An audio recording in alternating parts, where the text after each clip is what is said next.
Malcolm Reynolds pushed through the heavy glass doors of Sterling Bank. The moment he stepped inside, a whisper drifted across the granite counter. Sarah Jackson, a veteran teller, gave him a quick, dismissive glance and leaned toward her colleague. Another one who doesn't know his place.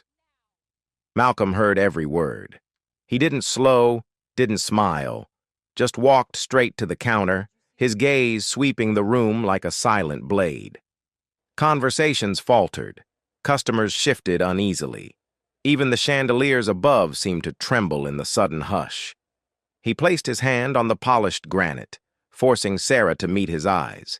His voice was calm, steady, and dangerous. "You think I'm here to deposit money?" The room froze. Whatever this man had come for, it wasn't routine business. It was a warning. It was a reckoning. But what kind of man walks into a bank with no account, no appointment, and a look that can silence a room? And what exactly does he intend to take before he leaves? Keep reading?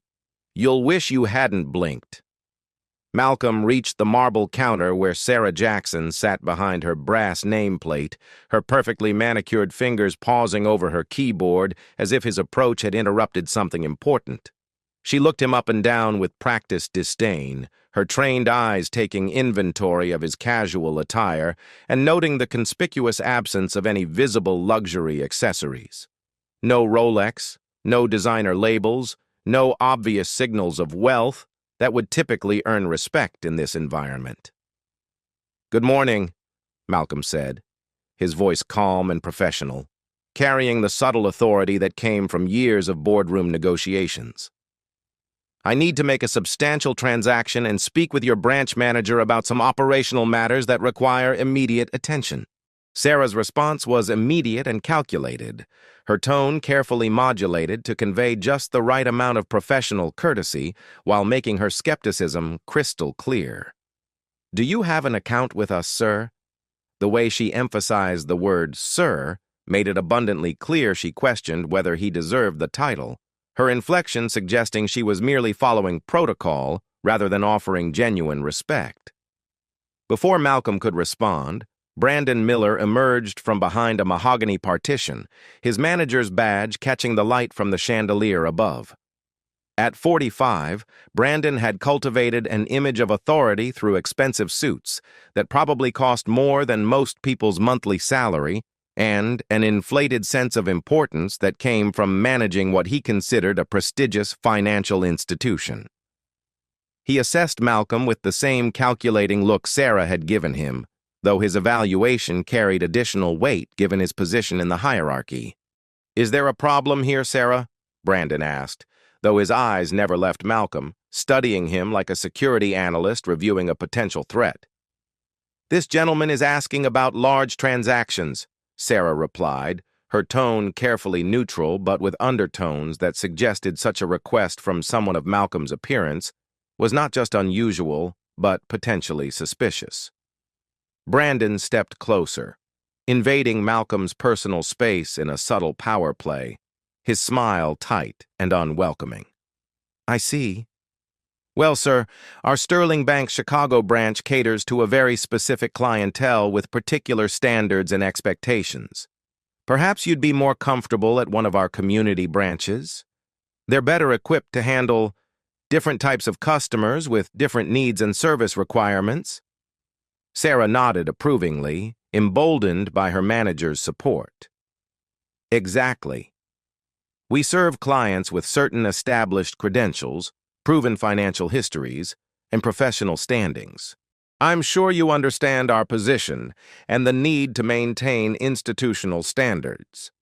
Malcolm absorbed every word, every glance, every micro-expression with the analytical mind that had built his success. His trained eye caught the subtle signals passing between staff members, the meaningful looks, the slight nods, the way conversations quieted to whispers when he moved. The protective circle that seemed to form naturally around the bank's obviously wealthy clientele. He pulled out his phone and began taking notes, his fingers moving deliberately across the screen, documenting everything with the precision of someone who understood the importance of evidence. "I appreciate your concern for institutional standards," Malcolm replied, his voice maintaining the same steady professionalism that had earned him respect in boardrooms across the country. "However, I believe I'm exactly where I need to be, and I'm confident this institution can meet my requirements." The subtle emphasis he placed on certain words carried implications that neither Sarah nor Brandon fully grasped, though they sensed something in his tone that didn't quite match their assessment of him based on his appearance. Brandon's demeanor shifted perceptibly from dismissive to openly confrontational as he leaned against the counter, deliberately creating a physical barrier between Malcolm and the rest of the bank's operations.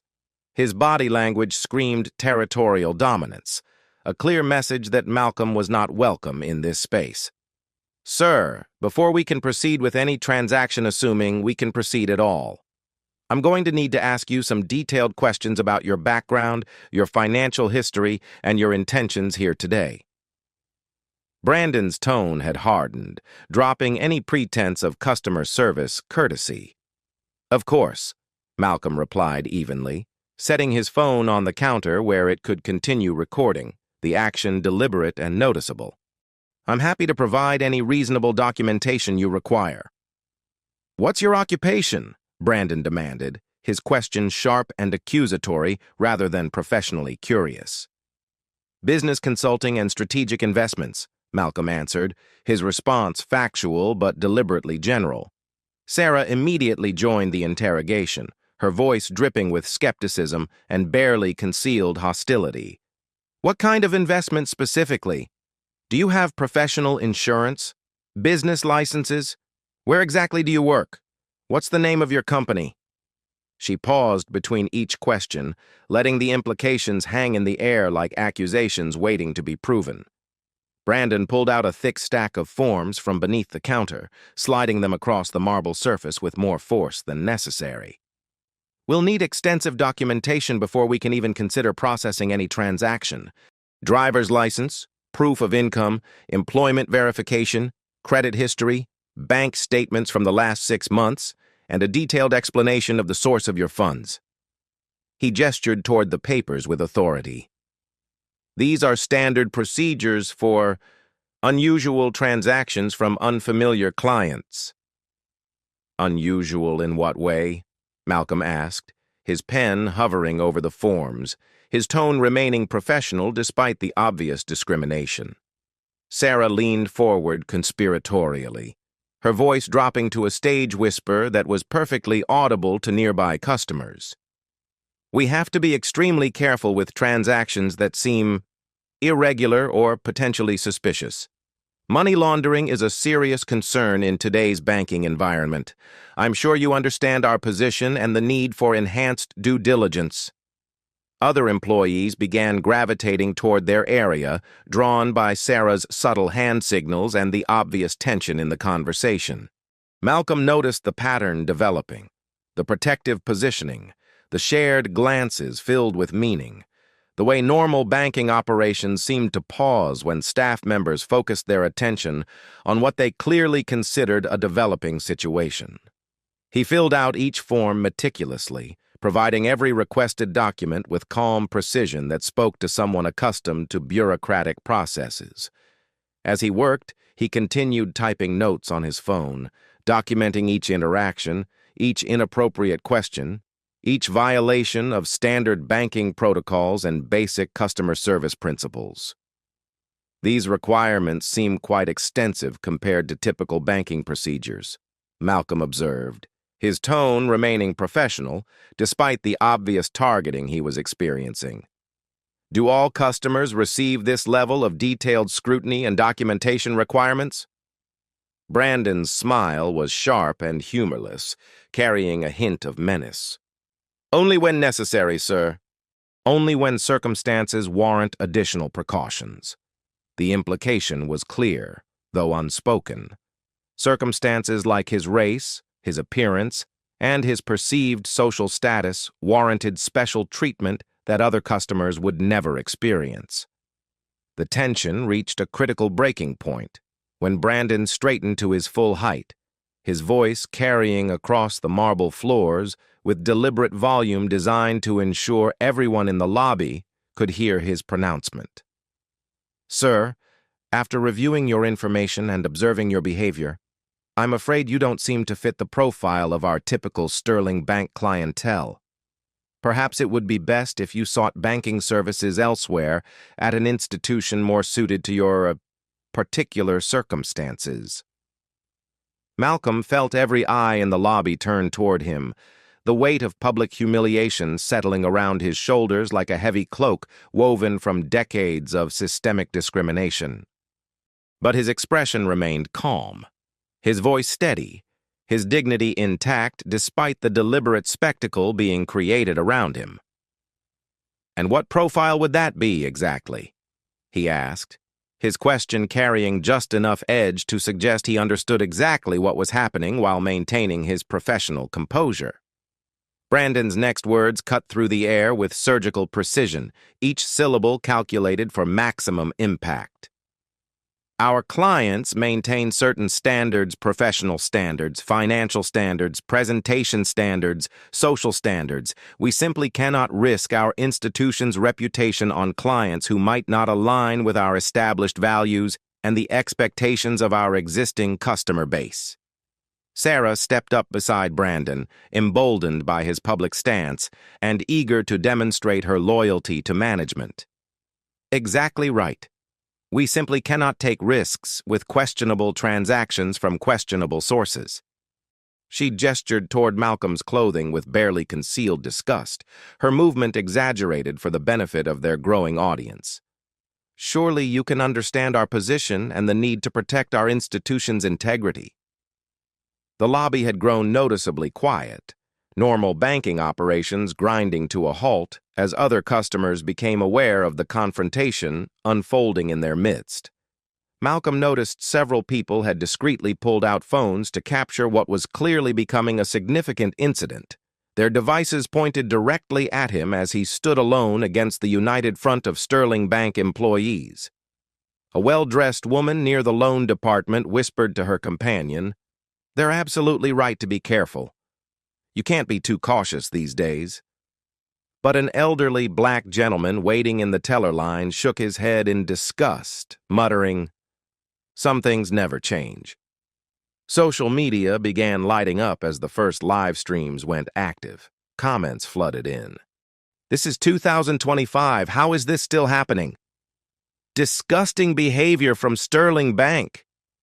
He should sue them." The hashtag number Sterling Bank scandal started gaining traction within minutes. Sarah pressed her advantage, calling out loud enough for everyone in the lobby to hear, her voice carrying theatrical outrage. "Security! I think we need an escort to help this gentleman find the exit. He's making our legitimate customers uncomfortable with his aggressive behavior and unreasonable demands." Malcolm absorbed each word, each public slight, each calculated humiliation with the stoic patience of someone who had faced discrimination before, but also possessed the wisdom to recognize this as a teachable moment of historic proportions. His fingers moved across his phone screen, sending a carefully crafted message to Margaret Foster, chairman of Sterling Bank's board of directors, with David Coleman, the branch manager, copied on the communication. The message was brief but comprehensive. "Urgent situation requiring immediate board attention. Currently experiencing systematic discrimination at flagship Chicago location. Documentation in progress." "I understand your position completely," Malcolm said quietly, his dignity remaining intact despite the public spectacle being orchestrated around him. "Perhaps I should speak with someone who has the proper authority to address this situation in a way that reflects well on this institution's values."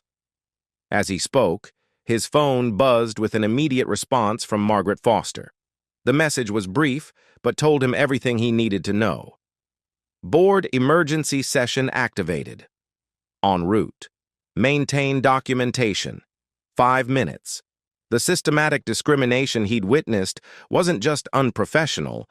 It was exactly the kind of behavior that destroyed institutions from within, eroded public trust, and created the conditions for massive legal and public relations disasters. But these employees had no idea that they were currently humiliating the one person who possessed the absolute power to end their careers with a single decision and reshape the entire institution's future. The stage was set for a reckoning that would reverberate far beyond the marble walls of Sterling Bank, Chicago. Brandon's confidence swelled visibly as he gestured toward the uniformed security guard stationed near the main entrance, his movement theatrical and designed to demonstrate his authority over the situation. "I think we've been more than patient with this situation, but this ends right now. If you don't leave voluntarily within the next 60 seconds, we'll have to take further action to protect our customers and our institution."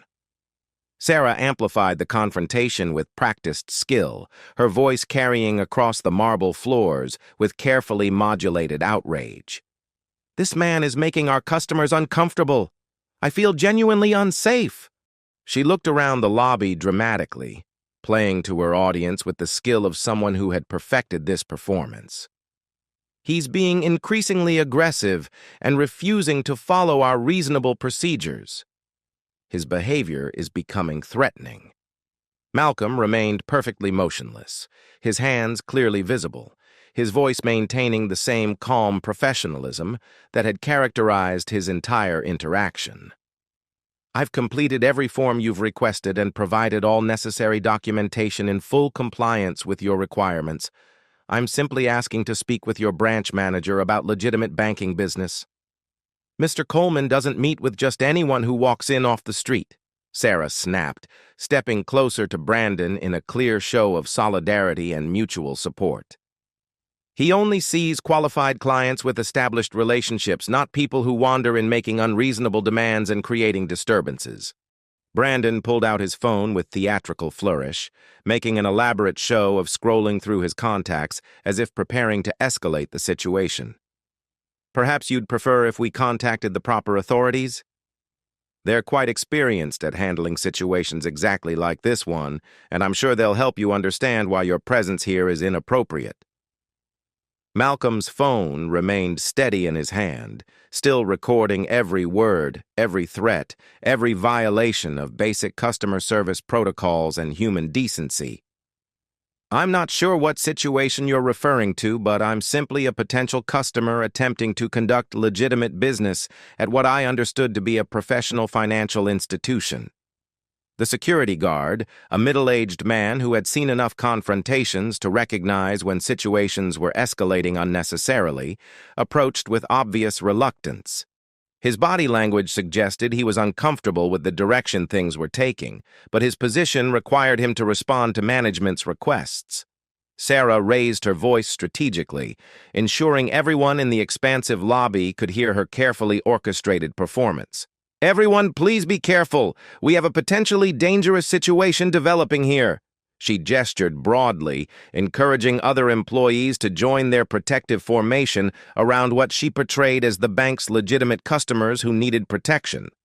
More staff members approached from various departments, creating an increasingly obvious human barrier between Malcolm and the rest of the clientele. Sarah continued her calculated display, pointing toward Malcolm while addressing her colleagues with obvious authority. "This individual is refusing to leave despite our repeated requests and is becoming increasingly hostile and confrontational." At that critical moment, David Coleman emerged from his corner office, drawn by the commotion that was now disrupting normal banking operations. The 52-year-old branch manager surveyed the scene with the practiced eye of a man accustomed to making decisive judgments quickly. His expensive tailored suit and authoritative bearing immediately commanded attention from both staff and customers, his presence shifting the entire dynamic of the confrontation. "What seems to be the problem here?" Coleman demanded, though his question was pointedly directed at Brandon rather than Malcolm, making his assumptions about the situation crystal clear. Brandon straightened with obvious pride, eager to impress his superior with his handling of what he perceived as a security threat. "Mr. Coleman, this individual has been making unreasonable demands and creating a significant disturbance. We've tried our best to accommodate his requests, but he's become increasingly argumentative and refuses to accept our legitimate security procedures." Sarah nodded vigorously, her agreement enthusiastic and complete. "Absolutely correct. He claims he wants to make large transactions, but he won't accept our completely reasonable security procedures.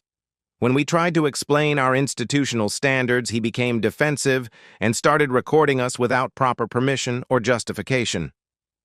Coleman looked Malcolm up and down with the same dismissive assessment his employees had made, his evaluation quick and obviously based entirely on superficial appearance.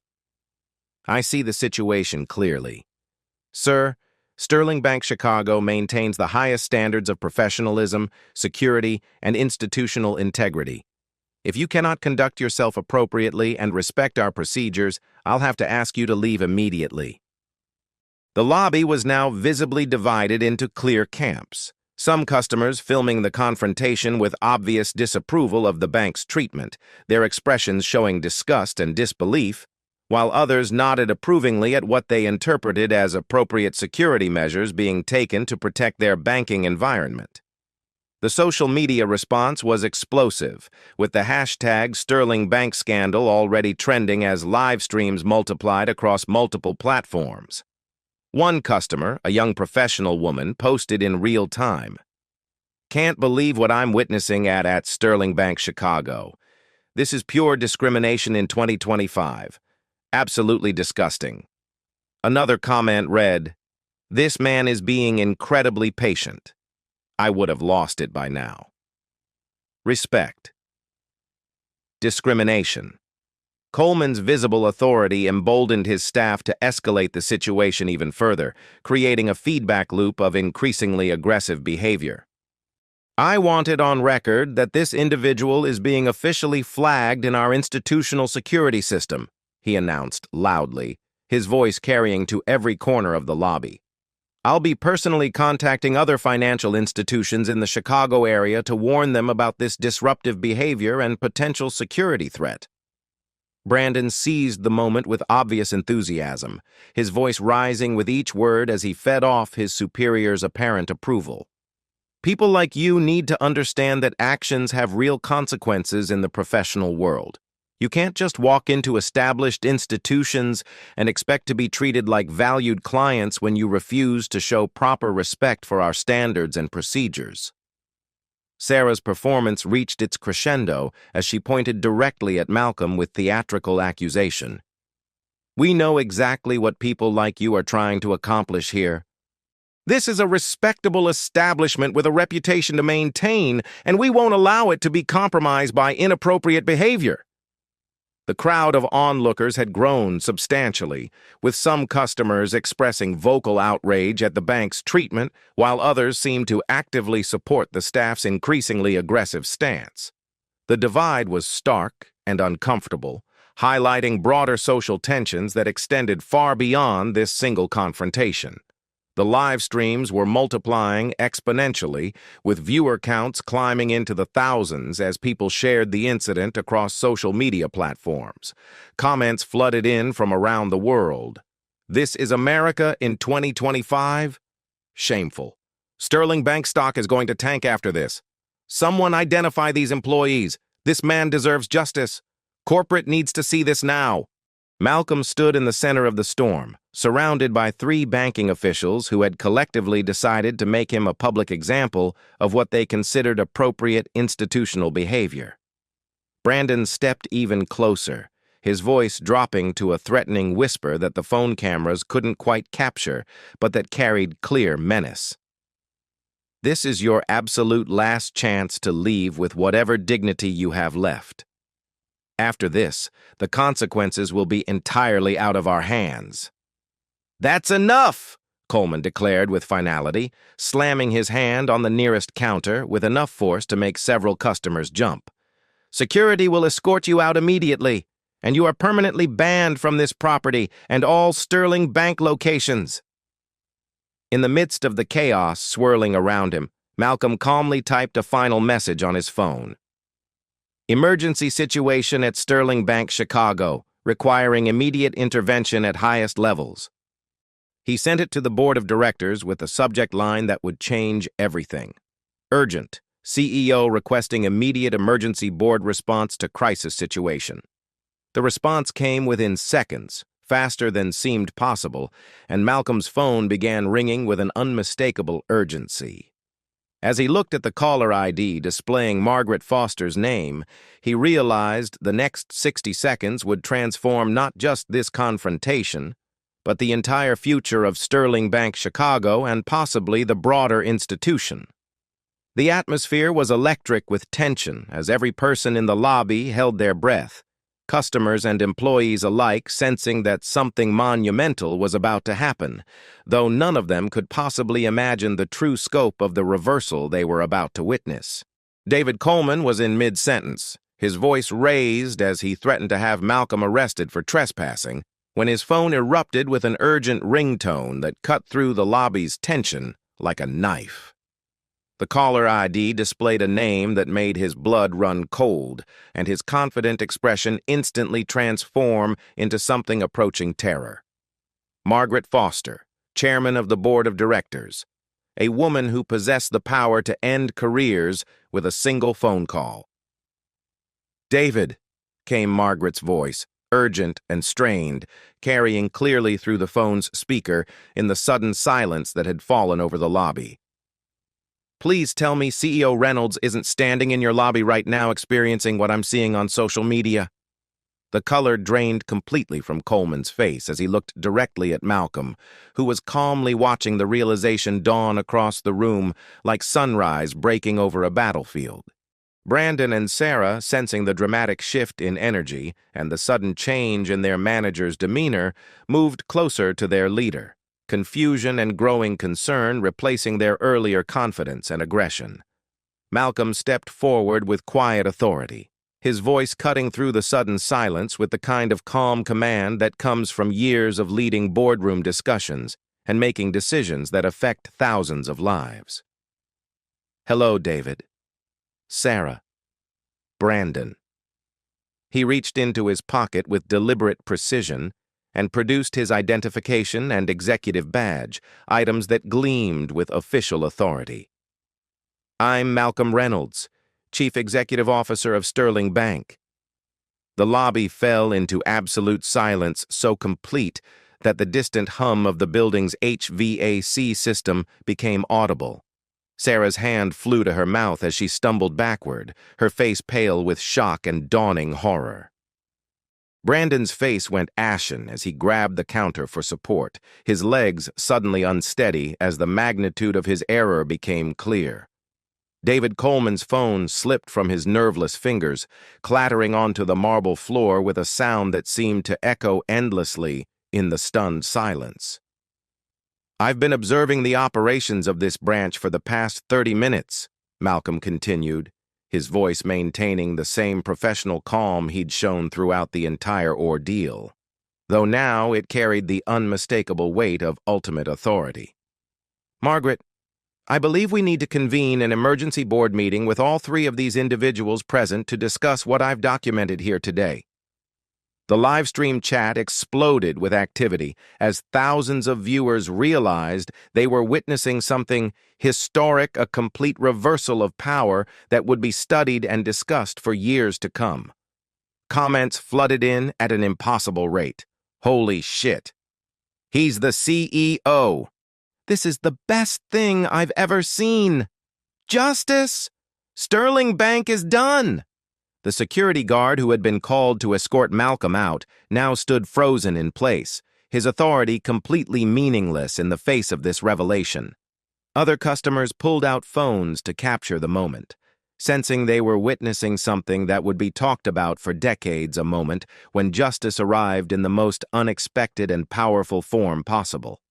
Sarah whispered through her shock, "This can't be happening." This isn't real. As tears of humiliation and terror began forming in her eyes, her career flashing before her in ruins. Brandon tried to speak but could only produce strangled sounds as he realized the complete magnitude of his error. He had just spent 30 minutes systematically humiliating his own CEO while refusing him basic banking services. David Coleman sank into the nearest chair as if his legs could no longer support him, his career and reputation crumbling in real time as he comprehended that he had just publicly humiliated the one person who possessed absolute power over his professional future. Malcolm looked around the room slowly, taking in the shocked faces of customers and employees alike, his gaze carrying the weight of judgment and the promise of consequences. "Margaret, please initiate the emergency protocol immediately. I think our shareholders, our customers, and the public deserve to understand exactly what kind of customer service standards we've been maintaining at our flagship Chicago location." The silence stretched on as everyone processed the complete reversal of power, the absolute transformation from victim to ultimate authority, from humiliated customer to the most powerful person in the entire building. In one moment, Malcolm Reynolds had demonstrated that true power doesn't announce itself with expensive clothes or flashy displays. It simply acts when the moment demands justice, and it acts with devastating effectiveness. The reversal was so complete, so unexpected, and so powerful that it would reshape not just these individuals' lives, but the entire culture of Sterling Bank, and serve as a lesson about respect, dignity, and the dangers of judging people based on appearances. Within minutes, Malcolm had established a video conference connection with the entire Sterling Bank Board of Directors, the laptop screen positioned strategically so that everyone in the lobby, customers, employees, and the growing online audience could witness the proceedings in real time. The live stream audience had exploded to tens of thousands as word spread like wildfire across social media platforms, with major news outlets already picking up the story. "Ladies and gentlemen of the board," Malcolm began, his voice projecting clearly through the marble lobby with the authority of someone accustomed to commanding attention in the highest levels of corporate governance. "I'm calling this emergency session to address severe violations of our corporate policies regarding discrimination, customer service, basic human decency, and the fundamental values upon which this institution was founded." Margaret Foster's voice came through the speakers with barely controlled fury, her words carrying the weight of institutional authority and deep personal disappointment. "Mr. Coleman, Ms. Jackson, Mr. Miller, you are hereby terminated from Sterling Bank effective immediately. Your actions today represent the most egregious violations of our diversity and inclusion policies in the company's history, and they have exposed this institution to massive legal and reputational liability." David Coleman attempted to speak, his voice cracking with desperation, but Malcolm raised his hand with quiet authority. "David, let me be very clear about what happened here today. You threatened to blacklist me from the banking industry, contacted security to have me forcibly removed, and publicly humiliated me for the crime of being a black man seeking banking services while dressed in casual clothing. Your behavior was not just unprofessional, it was a textbook example of institutional racism." Sarah Jackson's sobs echoed through the lobby as she realized her 15-year career had ended in the most public and humiliating way possible. "Please, I didn't know who you were," she began, but Malcolm's response was swift and final. "Ms. Jackson," Malcolm interrupted, his voice carrying the weight of moral authority, "you actively and enthusiastically participated in a coordinated effort to humiliate and exclude a customer based solely on racial profiling and discriminatory assumptions. Your employment is terminated immediately and with cause. Your actions today demonstrated exactly the kind of systemic bias that destroys institutions from within." Brandon Miller, who had been the most aggressive and vocal in his discrimination, stood in stunned silence as Malcolm turned his attention to him. Mr. Miller, your repeated threats to involve law enforcement, your stated belief that I didn't belong in this institution, and your aggressive escalation of what should have been a routine customer interaction represent exactly the kind of discriminatory behavior that creates hostile environments and violates federal civil rights laws. Your employment is terminated with cause, and you will receive no severance or positive references. The three former employees stood in various stages of shock and despair, their careers destroyed and their futures uncertain. The security guard who had been prepared to escort Malcolm out now stood at attention, unsure of his role in this dramatic reversal. Malcolm turned to address the cameras and the assembled crowd, his voice carrying hope despite the severity of the moment. Sterling Bank will immediately donate $50,000 to the Chicago chapter of the NAACP as a concrete commitment to fighting the discrimination we witnessed here today. Additionally, we're implementing comprehensive bias training, customer service oversight, mystery shopper programs, and accountability measures across all our locations nationwide. He continued, his voice growing stronger as he outlined his vision for change. We're also establishing a discrimination hotline, creating diversity officer positions at every major branch, and implementing regular community outreach programs to ensure this institution serves all members of our community with equal respect and dignity. The three former employees were escorted from the building by the same security guard who had been called to remove Malcolm less than an hour earlier.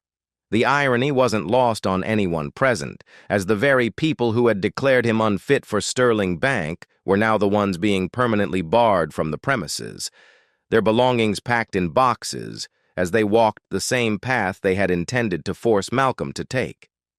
The remaining staff stood in stunned silence, understanding that they had just witnessed not only the end of three careers, but the beginning of a complete transformation in how Sterling Bank would operate moving forward. Some looked ashamed, others relieved, but all understood that the institution they worked for would never be the same. Malcolm turned to face the cameras directly, his composed demeanor unchanged despite everything that had transpired over the past hour. The live stream had reached over 100,000 viewers, with major news networks already preparing breaking news segments about the incident. His next words would be heard far beyond the marble walls of Sterling Bank, Chicago, resonating across a nation still grappling with issues of race, respect, and institutional discrimination. "What happened here today wasn't really about me," he began, his voice carrying the quiet authority that had built his career and the wisdom that comes from years of fighting for justice in corporate America. This was about something much larger and more important, the dangerous assumption that a person's worth, their credibility, and their right to respect can be determined by their appearance, their clothing, or the color of their skin. He paused deliberately, letting his words settle into the minds of everyone present and the thousands watching online. I could have walked in here wearing a $3,000 suit, flashing expensive jewelry, and announced my position immediately, but that would have taught us nothing about the real character of this institution or the true values of its employees when they think no one important is watching. Malcolm gestured toward the elegant lobby around him, its beauty now forever changed by what had occurred within its walls. True respect, genuine professionalism, isn't about how we treat people who obviously have power or wealth. It's about how we treat every human being who walks through our doors, regardless of what we assume about their circumstances, their background, or their ability to benefit our institution. His voice carried a note of personal reflection as he continued. I've had the privilege of building businesses, creating jobs, and generating opportunities for thousands of people. But today reminded me that success means nothing, absolutely nothing, if it doesn't translate into dignity and fairness for everyone, especially those who society too often overlooks or undervalues. Malcolm looked directly into the main camera, speaking not just to the viewers, but to anyone who had ever been judged unfairly.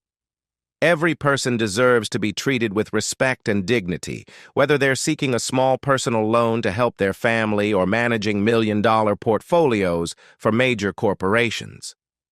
The measure of an institution and the measure of individuals within that institution is how they treat people when they think it doesn't matter. His voice carried genuine hope as he concluded this section. Sterling Bank is committed to becoming the kind of institution that judges customers by their character, their needs, and their dreams, not by prejudices, assumptions, or outdated notions about who deserves respect. Real change begins when each of us decides to stand up against injustice, even when it's uncomfortable, even when it challenges us to examine our own biases, and even when doing the right thing comes at a personal cost. The lobby remained silent, everyone present absorbing the weight of his words and the magnitude of what they had all witnessed.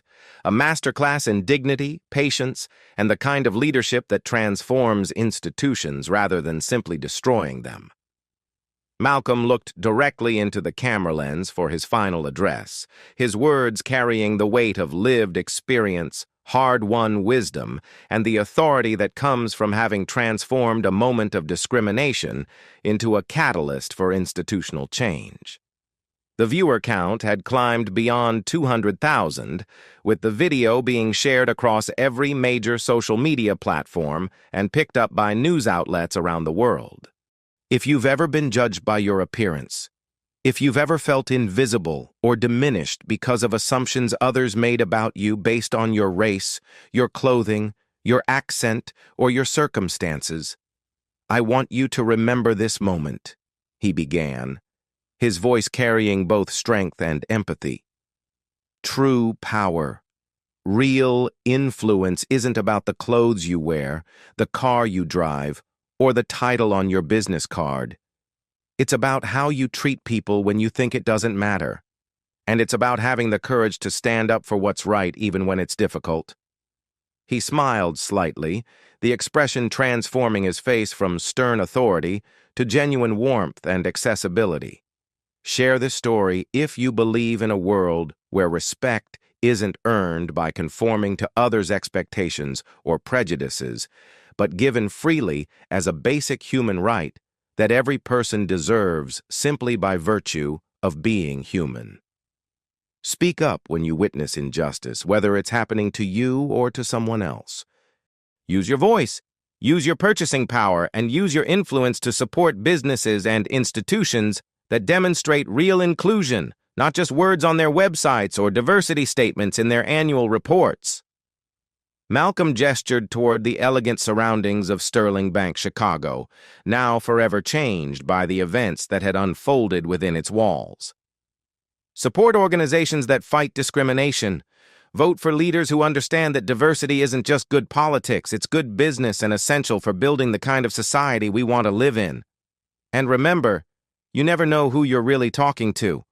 The person you dismiss today, the individual you underestimate based on their appearance, might be the person who has the power to change everything tomorrow. He picked up his phone, checking the time with the casual confidence of a man who had just reshaped an entire institution and created a moment that would be studied in business schools for decades to come.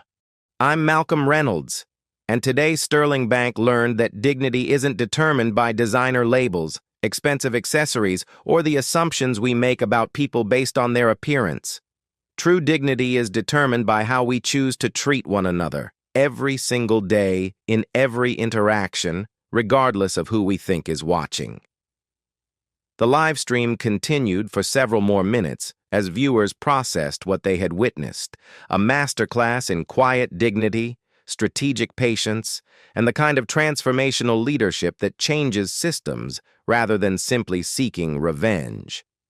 Malcolm Reynolds had walked into Sterling Bank as a target of discrimination and walked out having created a template for justice and institutional change that would resonate far beyond Chicago, far beyond banking, and far beyond any single moment of injustice. As the cameras finally stopped rolling and the crowd began to disperse, the marble floors of Sterling Bank would never echo with quite the same assumptions again. The institution had been fundamentally transformed, not through violence or destruction, but through the quiet power of a man who understood that true leadership means creating change that lifts everyone up rather than simply tearing others down. The story would spread across the internet, become a case study in business schools, and inspire countless others who had faced similar discrimination to stand up for their own dignity and demand the respect that every human being deserves. Malcolm Reynolds had not just won a personal victory, he had struck a blow for justice that would reverberate for years to come.